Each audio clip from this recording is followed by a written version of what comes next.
So I'm guessing you came here to hear about love, and so that's what this conversation is all about. So the topic of today's conversation is love and the innocent ways we muck it up.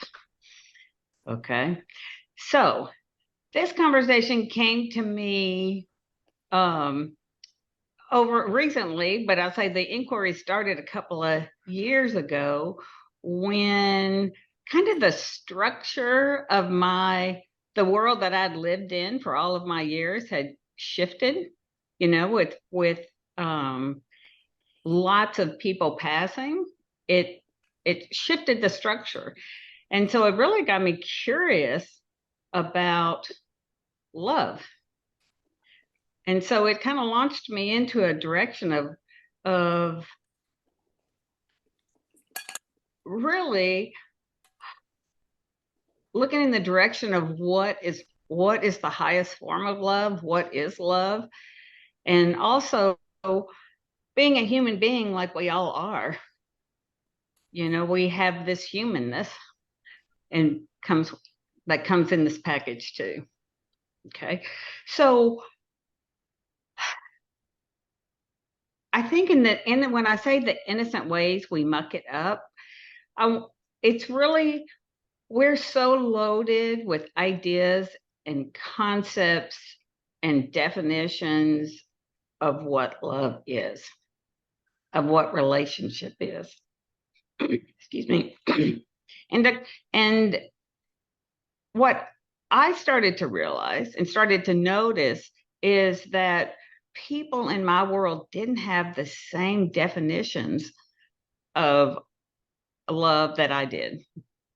And after having been kind of inside a structure for the greater part of my life, I kind of was clueless in my innocence that people had the same definition of loving that I did. And but I really started to wake up to and to notice is to to really come clean with. I started to notice, kind of to quote Judge Judy, I did not come to love with clean hands.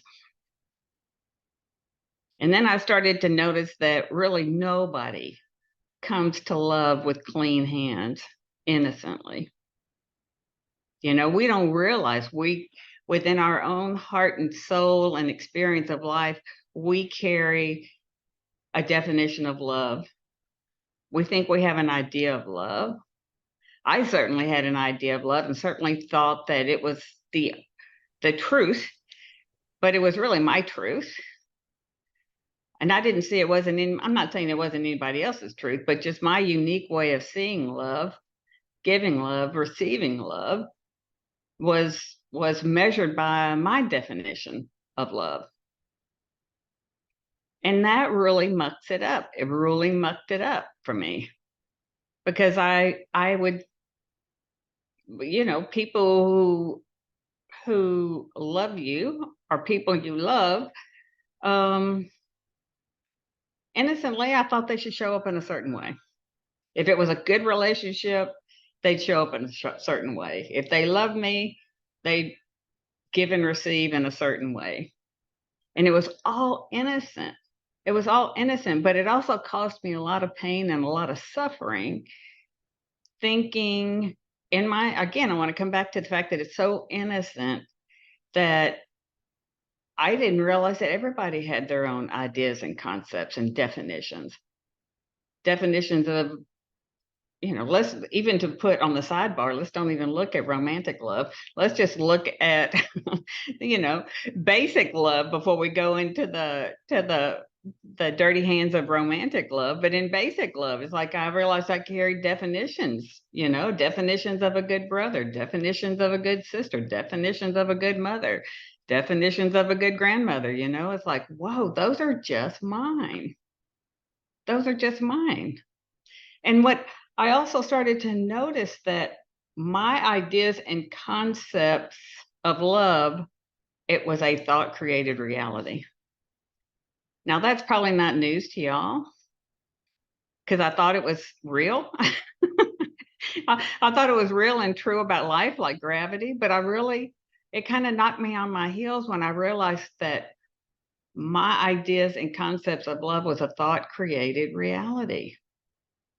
And then it caused me great pain and struggle that nobody shared that same thought structure. And that kind of gobsmacked me, and it took me a long time, like when I would get knocked off center in this kind of new world order that I was finding myself in recently, was how much of all those ideas and concepts about how I needed to show up, how people show up, how they don't show up, how it would define love, was all a thought created reality about me, innocently. I just can't stress innocent enough. And so, like I said, when I kind of look back on it, go, how could my ideas and concepts of love not be thought created? Everything else is a thought created reality. In my naivete, I just never looked at the bigger picture of love. I just never looked at the bigger picture of love as being a thought created reality. It was like good relationships were this, and this. Good people in your life were this, and this. And all the struggle that would come by them not matching my definitions. And I'll have to say, even true, me not matching their definitions. I mean, I think about even that as an early age, about how I didn't meet the definitions, of what a good Catholic girl would be,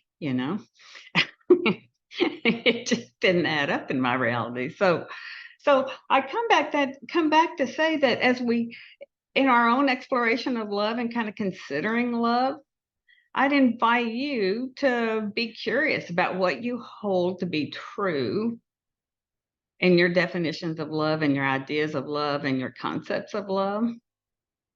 And really take it on as that's your personal definition. That's your personal ideas, that you could lower the bar for everybody that you come in contact with, that, kind of entering into those conversations or relationships with cleaner hands, to not assume they're going to see love the way you do, not assume they're going to give and receive love like you do. And I think another very, very important piece is that we think and believe we have the right version of love. Now that'll catch a question, won't it? It's got to be right because it's yours, you know what I mean? You think it's the right way to love and it is the right definition of love. So the question I would say is like, can there be less than an absolute on your ideas and concepts of love, so you could have an opportunity to be more open or to come to the topic of love with cleaner hands? When I say that too, it's like, oh my gosh, I never thought about it, but I guess I came to love with dirty hands and expected other people to clean it up for me, make it right. That won't get you anywhere. That won't get you anywhere. So I think even too, it's like, I think one of the innocent things that we hold is that romantic love might be the ultimate. If we got that one right, we'd have the ultimate experience of love. And I think that totally loads the idea and the concept of love. I think that, to me, romantic love comes with, I would just have to say, it looks like the most loaded. I don't know, maybe parental love. Kids kind of hold that a bar real high for love about parental love, but I'd say romantic love certainly is in the press enough to suggest that there's an ideal, and if we don't have that, we've got a problem to be solved on our hands. So it's like, no, no. So I love the idea of having a question about really seeing love as personal, your personal definition, also to see romantic love as your personal definition, and also to see how clean it is on your side of the street when it comes to love. Because there's a quote by Sydney Banks, and it's like, we're going to, well, let me see if I wrote it down. Don't let me misquote him, but it's like, what you give in life is what you receive. So that had me reflect on the quality of love that I give or gave. I'm only human. I can only do the best I can do at this moment. But I know I always had a desire to be loved unconditionally, but I wasn't offering that at all.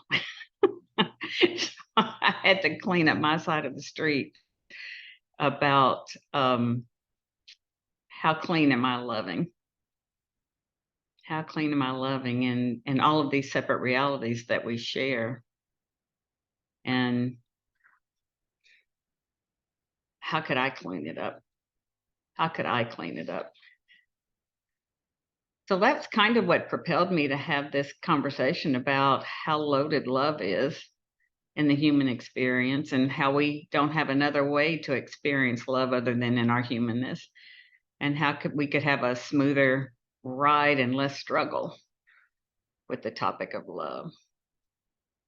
So I'd love to hear if anybody has a question, curiosity, comment.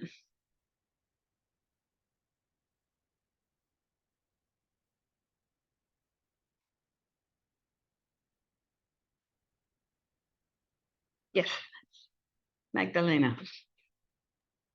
Hi, Sherry. Nice to see you. You too. Well, this is kind of a doozy, right?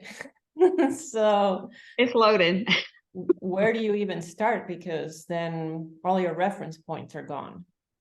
Mhm. So how do you, I mean, is it like lower your expectations on everything or you know what I mean? It's like, where do you even start when you start looking at that, I guess?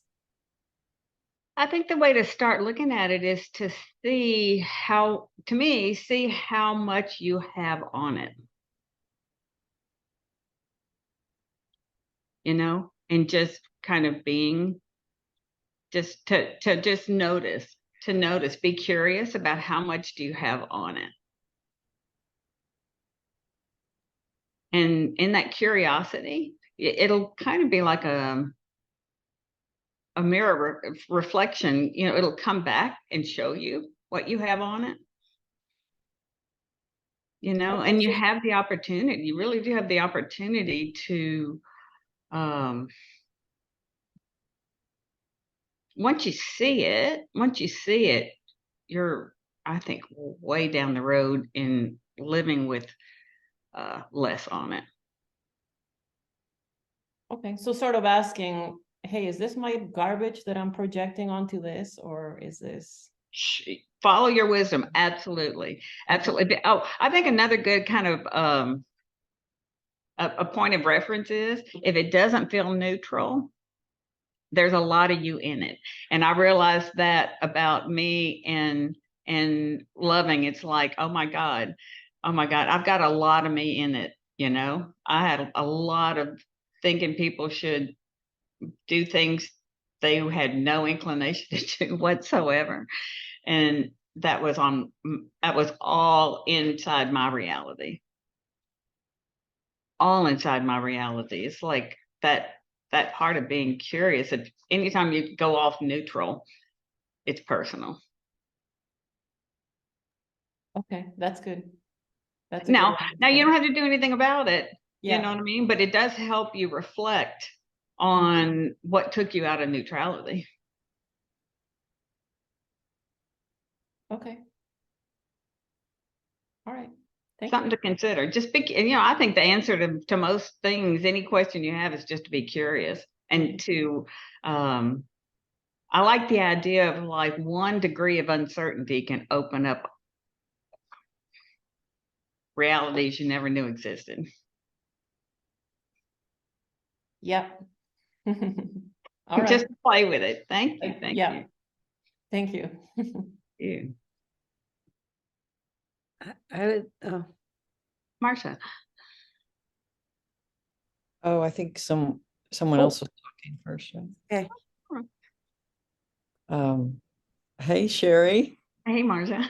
Well, the reason I jumped on this call is this is kind of exactly what I'm kind of struggling with right now. And for me, like I only understand stuff when like through personal like through real stories. So a few months ago, I started hanging out with a gentleman and I started having very romantic feelings and was falling in love with him. And he made it very clear from the outset that he wanted to be just friends, but he was acting kind of boyfriendy. So here it is. Like I'll just fast forward. So I use a lot of tools. Like I use Byron Katie work. I don't know if it's okay to talk about other spiritual teachers here. And I use 12-step program stuff that I've been in forever to deal with this issue. So what's happened is he said he wanted to be friends, and the old me would have just been hurt and run off and just been like, kind of stomping my feet. And what I'm really practicing is this person is giving me a lot of love. And the romance, the part of me that my Siri is starting to call somebody. I'm sorry.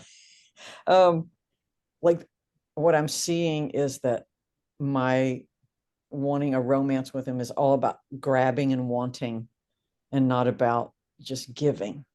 Saying about like romantic love is the loaded one because I want something. I want him to give me something he's not giving me. But if I drop that wanting, what I see is he gives me a lot, but I have to kind of grieve the loss of what I do have to go through like kind of the grieving of, well, I wanted this romance. It's not going to happen. And hopefully I can get to the point where the friendship is just okay without me clinging to this attraction thing. That's just my 2 cents. Thank you. Thank you. I think that just really shows how loaded with whether it's wants or expectations or perceived needs that comes to love, or the desire for love. And we all have a desire for love. Thank you, Marshall. Yes, Bevan. I think it's rather curious that there's only 2 men on this call. I don't know what that means.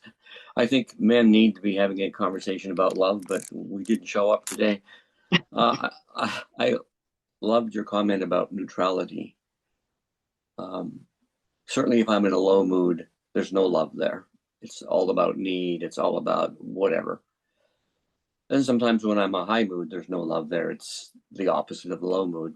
But in that neutral space, there's a curiosity. So a couple of days ago, I think I came home from work, or I was sitting on the couch. My wife wanted to engage.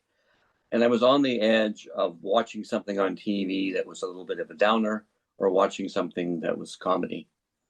And I noticed from that neutral space, if I go the downer, I'm going to see my wife in a different way. It's going to be a very different conversation than if I choose the comedy. So that's what I chose. And it was a very different conversation. Wow. So in that state of neutrality, I realized I had some free will there. I could go either way. And the way I chose was an invitation to be in a loving, fun conversation rather than she's wrong. She's wrong. She doesn't love me. I don't love her. And there was that neutral point where I could make a choice. And I think Sid's beautiful.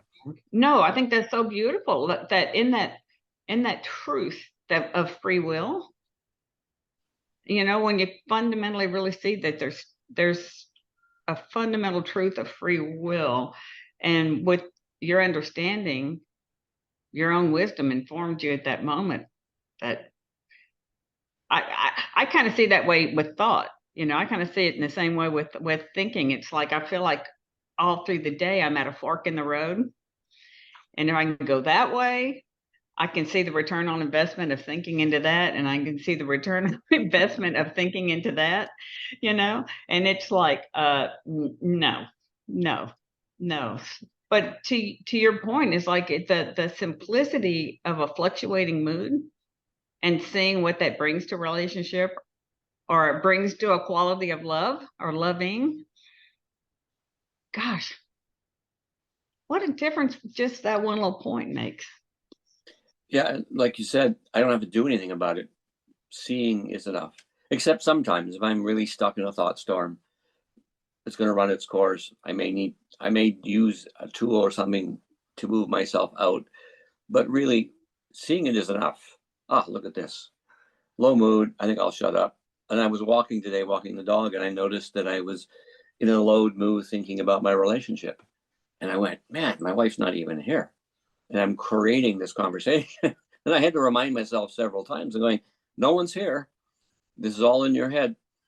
And if you stay up here, guess what's going to show up when my wife gets up in the morning? This conversation. Exactly. So, and I didn't have to do anything about it. It just went, I noticed it and it faded because all thoughts are impermanent. I didn't give it more meaning than I needed to, but I did notice what was happening, and I noticed where it would have likely taken me in my experience of love. So thank you for pointing out neutrality. I think that's perfect. Again, we can only, in our humanness, we can only do the best we can, so there's not a failing grade if you don't stay in neutrality. It's just knowing that neutrality exists, and I can't see it right now, and that's about as good as I can do. You know what I mean? When you're really charged up about something, it's like, I know this is neutral somewhere in the world, but for me right now, it's not. So what? But that's when I'm kind of go into damage control. It's like I'd rather kind of contain it until it shifts rather than go clean up a mess. I hate to go clean up messes between people if I can, not make one in the first place.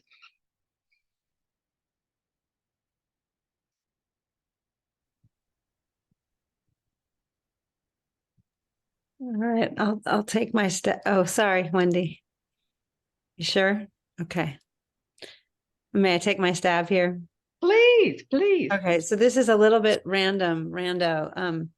I just got out of a therapy session and I was going through my email and this one caught my eye. I have no idea who you are, how I got your email.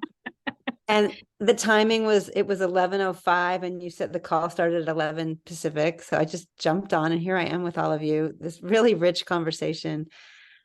And what I got out of my therapy, it was a really potent session, coaching therapy, whatever you want to call it. What I got out of it, I'm really angry at my ex. We were together for 8 years. It was my longest relationship. He ended it. We got back a few times. It's just been kind of a mess, but it's for sure done now, according to him. And I'm just so angry. And what I got to in the therapy is that instead of getting lost in the story of the anger, the content, because it's killing me. I know I'm suffering, I'm the one who's suffering here. But she just helped me to see that I'm now a container that is solid enough and strong enough that I can actually contain the anger instead of acting it out. Like in the relationship, I think I just acted out all that pain and suffering because my expectations weren't getting met. Mm-hmm.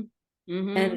And now, just as of 20 minutes ago, I feel like I could see him on the street and be like, I love you. And I'm still so angry and I'm sorry about that. I'm working through something. I'm just really angry until I'm not. And bless you until then. That's beautiful. So, yeah. And I'm just really for the universe to just to get to land here with all of you people, to get to say this to you feels I'm feeling the magic at the moment. That's beautiful. And I think what you said, just be able to contain our discomfort. It's it's my discomfort, it's my humanness just coming up to the surface. And what I found too is in times of great disappointment, it was real interesting to me to see that bottom line, I still love these people. Mm. You know what I mean? But I could see I could put my disappointment over here, my heartbreak over here. And it's like, I wish I wish I could turn off the love. Can't do it. Can't do it. But I didn't have to see them or love through my disappointment. And that seemed so, such a gift that I could put all that hurtful disappointment thinking over there and I don't have to swim in it. It's revolutionary. I It mean, is. for months, I haven't been able to do that. It's really brand new, this idea that that's possible. So yeah, we can't, how did you say it? We can't not love them at the end of the day. Mm-hmm. We'd love to turn it off, but we They're our soulmates, I guess. we don't know. We just love. I mean, why do we Yeah. love? Because it feels good to love. It feels much better to love than to swim in disappointment and hurt feelings, Right. And there's certain people that are here for us to love the most. And that's the mystery of it. No kidding. No kidding. Thank you. I love how the whatever it is, the powers that be got you on this call. That's just so fun. Thank you for sharing. I love that. Hey, Wendy. Hi, nice to see you. Me too.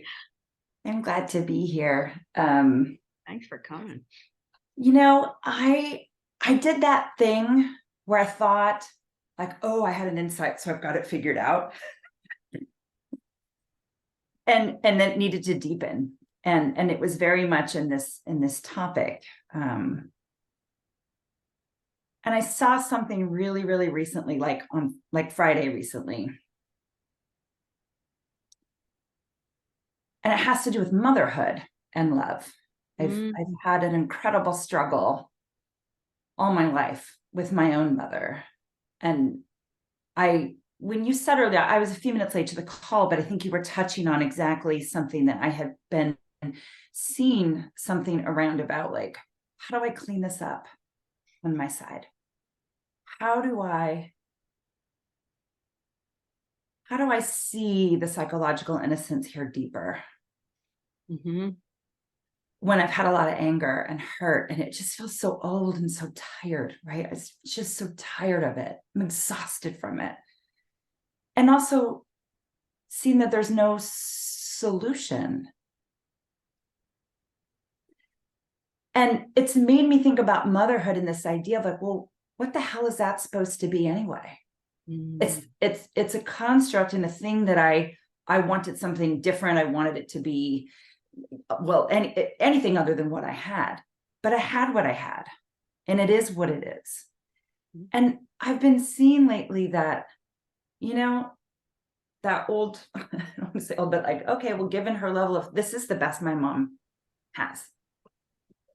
It's never been any different in the 50 years that I've known her. And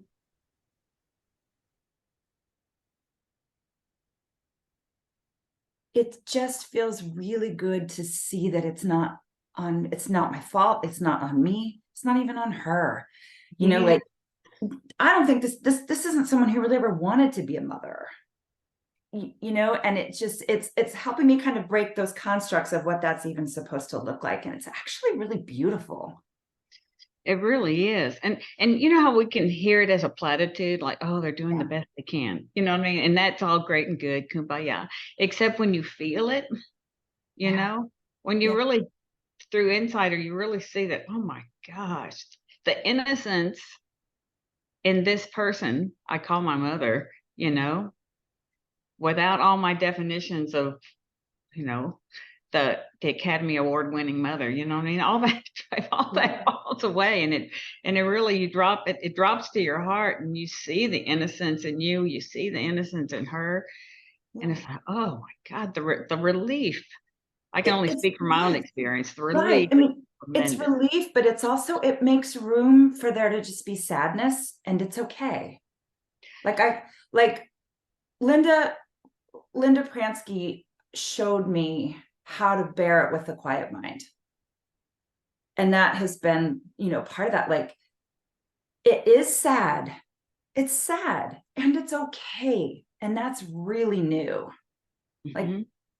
that can be there without it. What is that even, you know, like you can just experience it. Like we get to experience the emotions, because seeing that psychological innocence, or that's the best they have, and being all well and good, and then getting smacked with like anger and frustration, all that, it's like, whoa, I need to see something deeper here.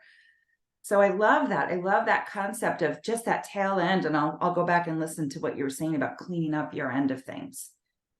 How do I, you know, because when you set it down, you start to realize, holy shit, there's love all around me in all these different ways, from all these people, from how I mother, from, you know, like, wow, been missing my own good fortune when I'm focused over there about how it's not going well, you know? Absolutely. Yeah. I love it. I love that when it's like I miss everything that surrounds me. Yeah. I mean, gosh, because I mean, I know I have a mind that can obsessively think on things, you know? And it's like if it sets down one baton, it picks up another, and I'm like, wow, you know. But and I don't know, I feel like I catch on to it sooner, but when I'm in that obsessive thinking, of course I feel rotten. I can't feel anything but rotten, Right. Right. you know, and I don't want that. I don't want that. Mhm. I love what Anyways, you're thanks saying. for letting me share that. Is because it's kind of new, and I don't know if any of it made sense, but I see you nodding your head, Sherry. So Oh, yes, it made sense. It echoed truth, I'm sure, for lots of people on this call, you know? Absolutely. Whether you're the mother or the daughter, or yeah, lots of truth.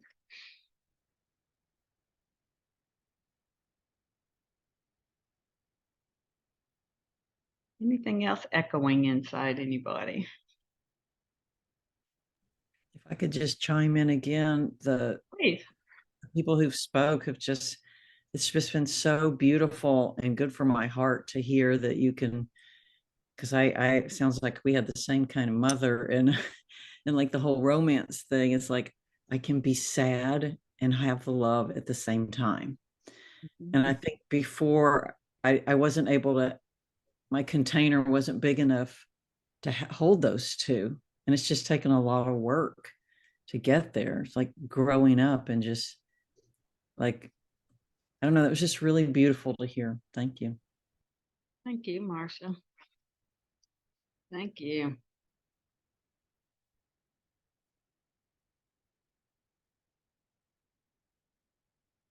I think love is such a great topic to just,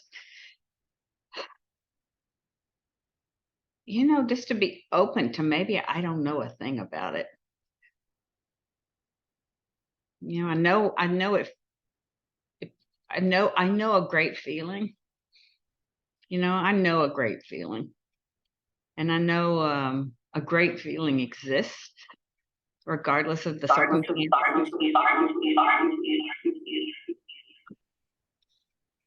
And so the I think it gives us that parallel opportunity to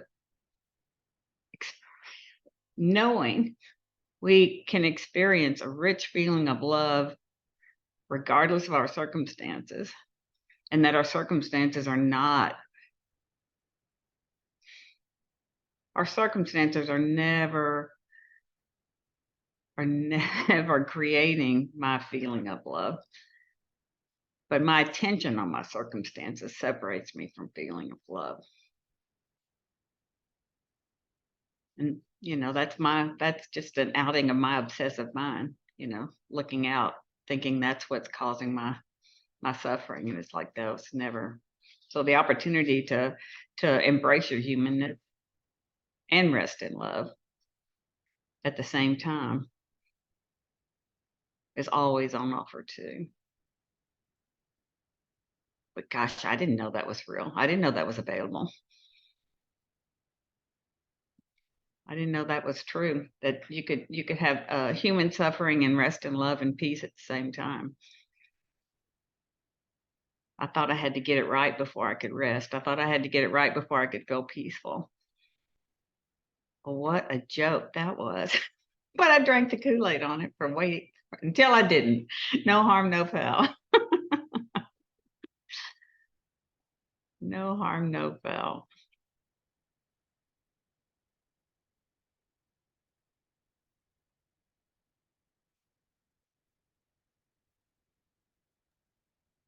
So I'm hearing the both and there, that there's no arrival point. The arrival point is now, and in whatever mess we find ourselves in. And Wendy, I really loved what you said about that quote about just bearing the discomfort in silence, in the stillness. Y'all have given me something to go practice. Thank you.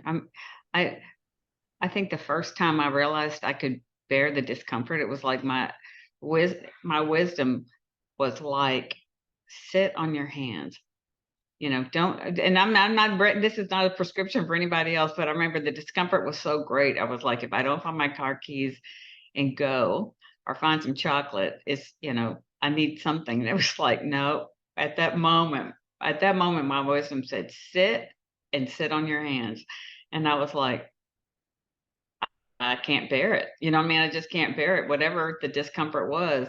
And I did. I just sat on my hands, and it was like such a gift to just sit there and notice that an unbearable feeling will never hurt me. Acting on my unbearable feeling can create a mess and a half, but I could bear the discomfort. And that was a fresh feeling. I could just bear it. I could just bear it. I didn't know that was possible, because I deflected every time of discomfort up to that point. Yes, exactly. There's nothing about it's like, gosh, I love the absolute positive truth that this is like a big truth to me, is that a feeling will never hurt me. Acting or reacting to that feeling can, like I said, whew, whew, but you don't know you can bear it until you do. So, Cherie, I have a question for you. Great, Tom. Yeah.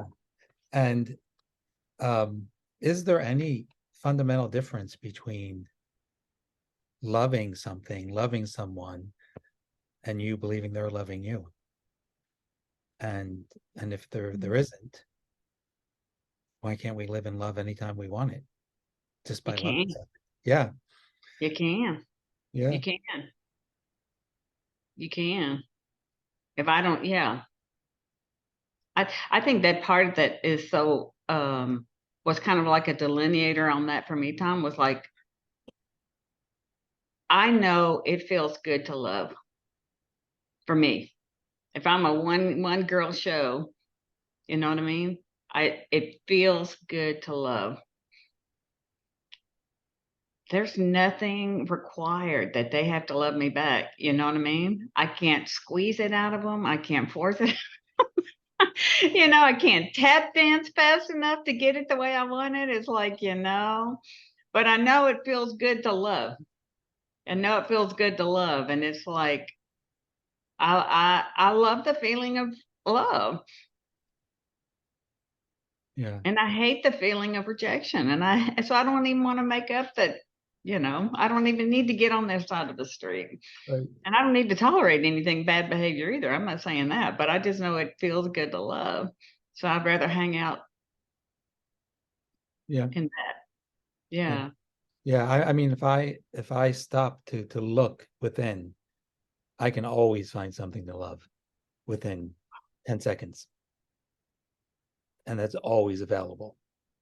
Mm-hmm. I'm not caught up. It's available, but it's the only thing being caught up in my thinking that makes it look like it's not there, but it's there. Exactly. It's there. Exactly. I think too, it's like, you know what, I in one of my many conversations with George Pransky, one day early on, it was like, and he looked at me and he goes, you can decide to love anybody. I went, oh, no, what I mean? And he's like, no, you can decide to love anybody. And that was such a foreign concept to me that I didn't have to do anything and they didn't have to do anything. I could just decide to love them. And that was so out of my range of possibilities and my limited definition of love. It was that you're an in or you're out kind of thing. It's like, no, you can decide to love them. And then it's like, God, that feels so much better than holding them in contempt, for not delivering the goods like I want them. No.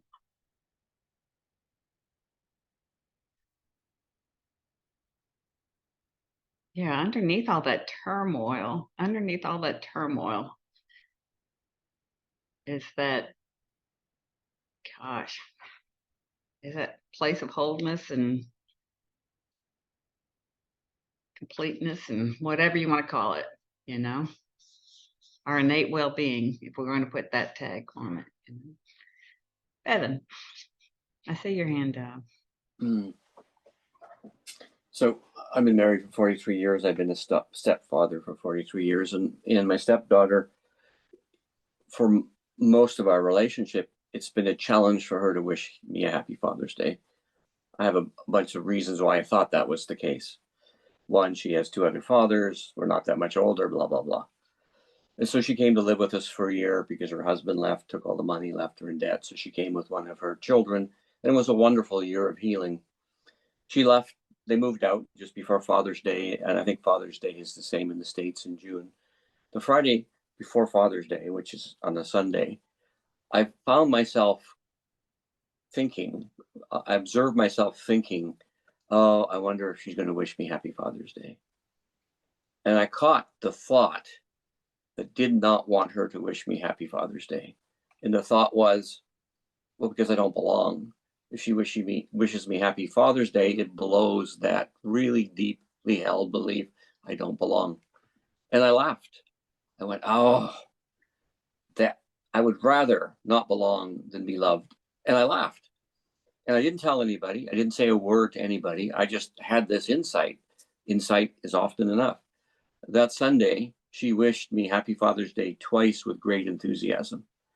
And nothing shifted except my understanding that for 40 some years, I would rather hold on to not belonging than be loved.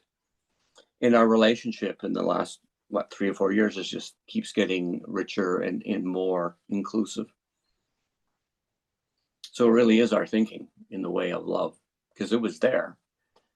But she loved me enough to play the role that I had set up for her, which was, you don't belong. Okay, I'm not sure what that's all about, but yeah, you're right, you don't belong. Until such time as I went, oh, wait a minute. Maybe I do want to be loved.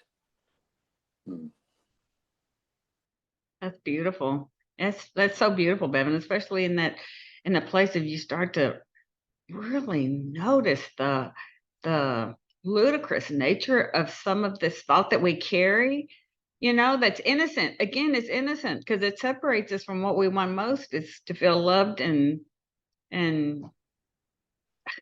accepted, or whatever words. And the bizarre thing is that experience, that thought storm that was always there in the background. I remember that when I was 4, when that thought first became established, is my parents dropped me off to be a ring bearer for cousins. When they drove away, I thought I had been abandoned. And that 4-year-old created this belief system, this thought storm that really stuck in the body. And in reality, they were leaving me with loving family members. But the thought, I don't belong because they just abandoned me, was this core thought that was in the background for so long. And you hear what I was letting the 4-year-old run my life for, about 60 years. You're ahead of the curve for a lot of us. and you got to love the 4-year-old, because to the 4-year-old, he was innocently believing that he'd just been abandoned. In fact, I still have the jacket of when I was a 4-year-old in the ring bearer. I still keep it as a reminder of these limiting core beliefs. Yeah, but insights are enough. When you get it, kind of just dissipates. And another another level of in this case love is available once I see the underlying beliefs that are running in the background. Yes, and we're loaded with them. We're loaded with them, and that's and it's innocent. And it's innocent. I love that you shared about the difference one insight can make. If you only have, to me, if you only have one insight in your life, it's like dominoes. It can serve you the rest of your life, because something so something like that, just that will continue to unfold and open and offer, and you didn't even know you were holding it. And I think with this just this understanding that Sydney Banks brought forward was, I mean, the opportunity to really have insights the rest of your life that free you from all that. You know, knowing that every one of us is so burdened and laden with ideas and concepts that look like it's life, but in reality, it's just kind of what I've picked up along the way, and that life is an absolute clean slate. And we have that opportunity to go back to that at any moment. If we really know that everything is how we hold it is thought within ourselves.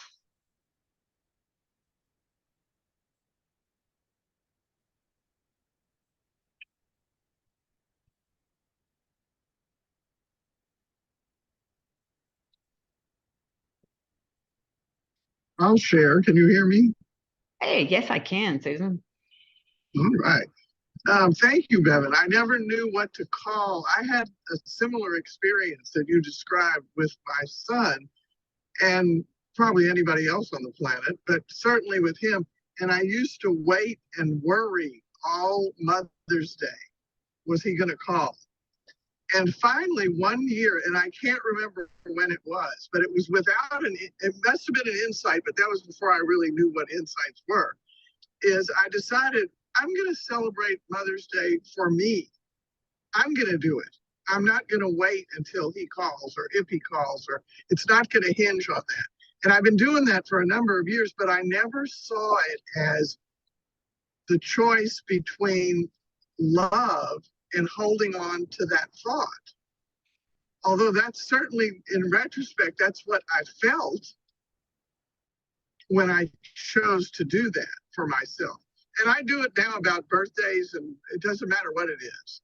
And so thank you for that little piece, because I hadn't really connected that to it. That and looking back in my life, it'll be interesting to reflect on that. The number of times that I chose to feel bad instead of feel love. And I know it's there. I know that it's there all through my childhood and everything. And it's not like, thank goodness, it's no longer anything that I have to go and rip the scabs off and examine and all of that. It's just a matter of, oh yeah, there too. Okay, great. I don't do that anymore. So thank you for that little piece.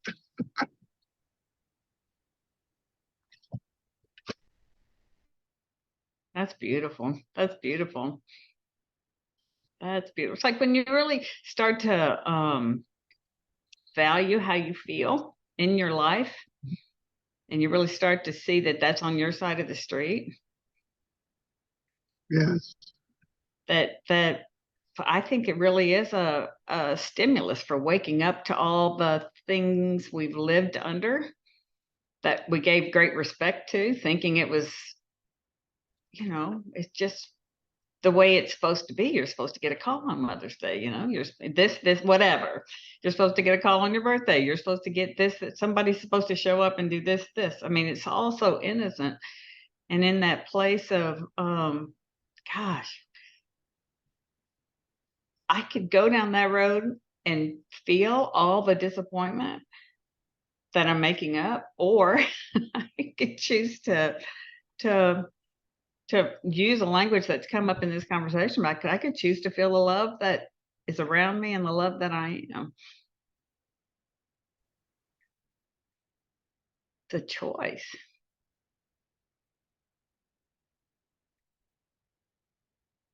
I don't know. I think too, until I found this understanding, I didn't know there was a better feeling out there. Innocently, I felt like caca, you know, for so long thinking that, okay, if I always think the worst, I won't be disappointed. And it's like, oh my God, what a low level of experience of life. That is nasty from where I sit now. It's like, oh my gosh, but it was, being so pain averse, but I didn't see I was, I was the one setting up the pain. Mhm. That was me, but you wake up to it because if you don't really have a clue there's a better feeling out there, you don't know what's possible. People can tell you all the time, but once you kind of get a glimmer that there's a better feeling out there, it's like, wow, yes, I'll have a second helping of that, please.